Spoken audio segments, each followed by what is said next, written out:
Bismillahirrahmanirrahim. Welcome to EBSEC Spiritual School. This is your class 7th. These are all the details that what we are going to study from your English book with your teacher name Shazia Noreen. We will start with English language workbook unit number 5 Animals Magic. Lesson number 1 is about factual description of animals. So students, first of all, what factual description is? Factual description is basically about the facts and figures of something on which we are going to write or on which we are writing.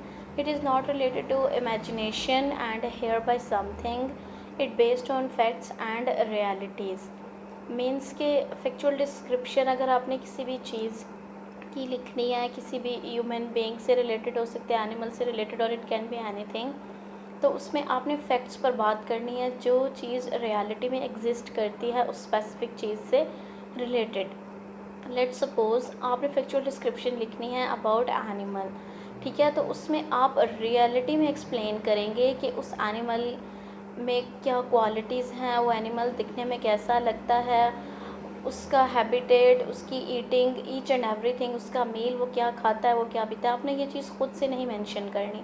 आपने find out करना है कि वाकई में क्या यही उसकी habits हैं, क्या ऐसा ही वो दिखता है, उसका स्ट्रक्चर, रेंज एंड एवरीथिंग आपने वो एक्सप्लेन करनी है कि जो रियल में एग्जिस्ट करते. ठीक है, this is called factual description. You have to search for an animal other than the one you have studied in chapter and collect information about the animal habitat, its physical description, what does it eat, its number, whether they are endangered species. ठीक है, आपने कोई भी animal other than that जो आपकी book में explain है, आपने उसका डाटा कलेक्ट करना है.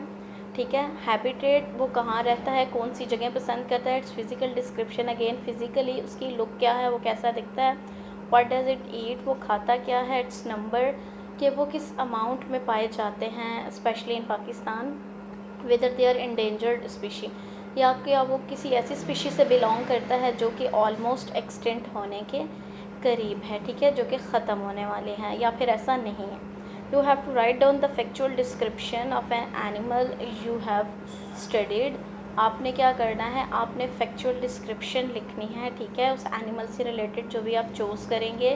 The word limit for this factual description is 75 to 100 words and you have to draw the animals if you are good at drawing. अगर आपकी ड्राइंग अच्छी है तो, अदरवाइज रहने दें.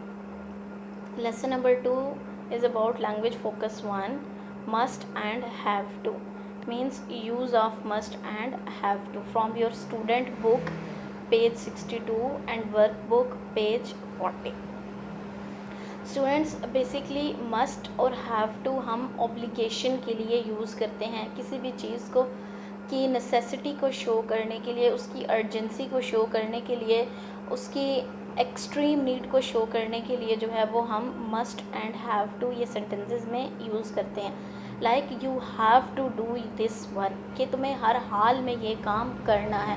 Are you must do this work, तुम्हें ये काम करना चाहिए. ठीक है, weather conditions are good and bad or something like that. ठीक है, इस तरह से ये नेसेसिटी को शो करते हैं, ऑब्लिगेशंस को शो करती हैं. एंड आप यहाँ पर कुछ सेंटेंसेस भी देख सकते हैं. For example, you must improve your diet, affirmative sentence है, ठीक है, सिंपल स्टेटमेंट सेंटेंस है, लेकिन क्या है, इसमें ऑब्लिगेशन है, नेसेसिटी एक्सप्लेन की गई है. You mustn't or must not be late for office. ठीक है, अगेन ऑब्लिगेशंस. ये तमाम वो सेंटेंसेस हैं जो भी किसी भी चीज़ की नेसेसिटी को शो करते हैं, और अगर हमने किसी भी चीज़ की नेसेसिटी को शो करना है तो हम उन सेंटेंसेस में मस्ट और हैव टू को ऐड करेंगे. Your written work, complete exercise number 1 in text book from your student book page 62. ठीक है, आपने एक्सरसाइज नंबर 1 जो पेज 62 पर गिवन है उसे आपने बुक पर ही सॉल्व करना है. Then from work book exercise number 1 and exercise number 2 to be done on loose sheets. ठीक है, from page number 40. Then lesson number 3 and 4, language focus 2, the passive, from student book page 64 and workbook page 40. आज हम क्या पढ़ेंगे, active और passive form. Student, basically हम कोई भी सेंटेंस बोलते हैं ठीक है, वो सेंटेंस, उस सेंटेंस में जिस तरह से हम टेंस को यूज़ कर रहे होते हैं वो शो करता है कि हमारा लहजा क्या है, हम क्या बात कहना चाह रहे हैं, हमारी जो फोकस है वो सेंटेंस में, सेंटेंस के किस पार्ट पर है। और यही चीज़ हम शो करते हैं एक्टिव और पैसिव फॉर्म के थ्रू। जो एक्टिव फॉर्म है उसमें हमारा फोकस जो है वो सेंटेंस के किसी अलग पार्ट पे होता है। जब हम लोग पैसिव फॉर्म यूज़ करते हैं तो हमारा फोकस सेंटेंस के किसी अलग पार्ट पे होता है। इन active sentences the thing doing the action is the subject of the sentence and the thing receiving the action is the object। ठीक है, तो जो एक्टिव सेंटेंसेस है उसमें सब्जेक्ट कोई काम कर रहा है और ऑब्जेक्ट उस काम को रिसीव कर रहा, ठीक है। But on the other way passive form में क्या होता है, in passive sentences the thing receiving the action is the subject. जो रिसीव कर रहा है वो कौन है, सब्जेक्ट है। And the thing doing the action is optionally included near the end of the sentence. और जो है वो काम कर रहा है वो at the end of the sentence है। मीन्स कि हमारे सेंटेंस का स्ट्रक्चर क्या है, सब्जेक्ट, वर्ब एंड ऑब्जेक्ट। लेकिन पैसिव वॉइस में हमारे सेंटेंस का स्ट्रक्चर कुछ इस तरह से बनता है कि जो एक्टिव में ऑब्जेक्ट होता है वो पैसिव में हमारे पास सब्जेक्ट बन जाता है, और जो एक्टिव में हमारे पास सब्जेक्ट होता है वो पैसिव में हमारे पास ऑब्जेक्ट बनता है। मीन्स इनकी पोजीशंस इंटरचेंज होती हैं।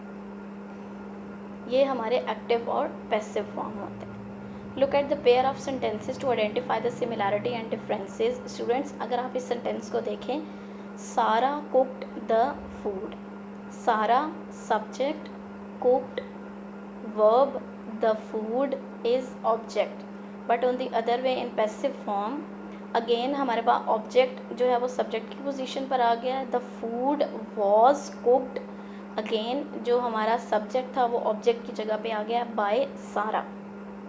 सारा cooked the food was cooked bye सारा। ठीक है स्टूडेंट्स, बेसिकली इस पर काफ़ी डिटेल्ड एक लेक्चर बनता है, लेकिन फॉर द टाइम बिंग आपको जस्ट ये अंडरस्टैंड करना है कि हमारे पैसिव वॉइस का स्ट्रक्चर क्या होता है।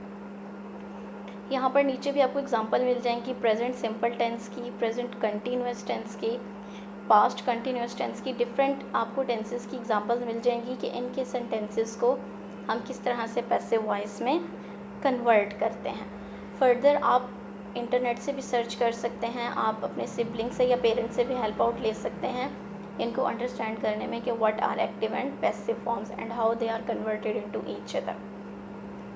Then written work exercise number 2, complete the second sentence with the passive form. Remember not to change the meaning of the words. Exercise number 3, complete the sentences so that they are true to you. Again this is your practice on books. Then written work from workbook, exercise number 1 and exercise number 2. Exercise number 1 is about identify sentences whether they are active or passive form. आपने identify करना है कि वो active हैं या passive हैं।